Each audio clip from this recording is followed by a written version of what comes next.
RG Kar medical college হাসপাতালে আমাদের একজন দ্বিতীয় বর্ষের পোস্ট গ্রাজুয়েট ছাত্রী তার নৃশংস ধর্ষণ এবং খুন সেই ঘটনা ঘটে।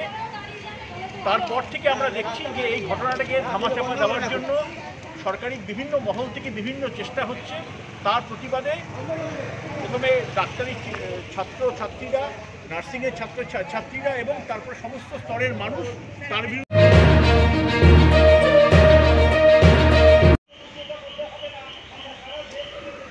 आरजीकर कत्ल और रेप मामले को लेकर आलिया यूनिवर्सिटी के कैंपस पार्क सर्कस में नर्सेस, डॉक्टर और दीगर सिविल सर्विस के लोगों ने एहतजाज किया और डिमांड किया कि औरतों को तहफ़्फ़ुज़ देना होगा।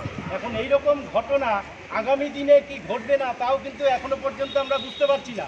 এই কারণেই বুঝতে পারছি না আমাদের যে প্রশাসন যেভাবে চলছে বা প্রশাসন যেভাবে এই জিনিসটাকে দেখছে বা জিনিসটাকে আড়াল করার চেষ্টা করছে, এই জন্য কিন্তু আমাদের আরও সচেতন থাকতে হবে যে এই ঘটনা যে আরও ঘটবে না তার জন্য কিন্তু আমাদের সচেতন থাকতে হবে। ভারতবর্ষের বিক্ষোভ সমাবেশ হচ্ছে, আজকে 5 দিন হয়ে গেল, 6 দিন তো কবে সিবিআই এর তদন্ত আদেশ হয়েছে, আজ থেকে সিবিআই কাজ শুরু করবে।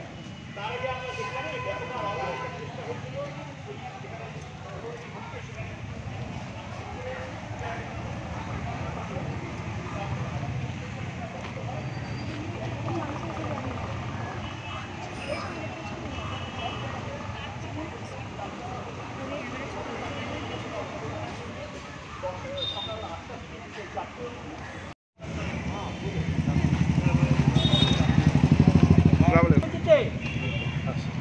আপনাদের পক্ষ থেকে কেউ যদি বলবেন প্লিজ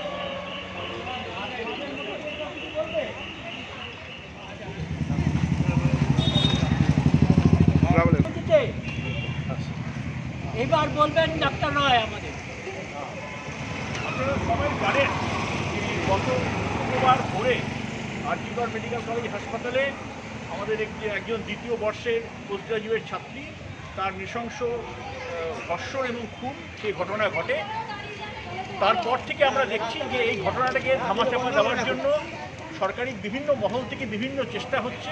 তার প্রতিবাদে প্রথমে ডাক্তারি ছাত্রছাত্রীরা, নার্সিংয়ের ছাত্রছাত্রীরা এবং তারপর সমস্ত স্তরের মানুষ তার বিরুদ্ধে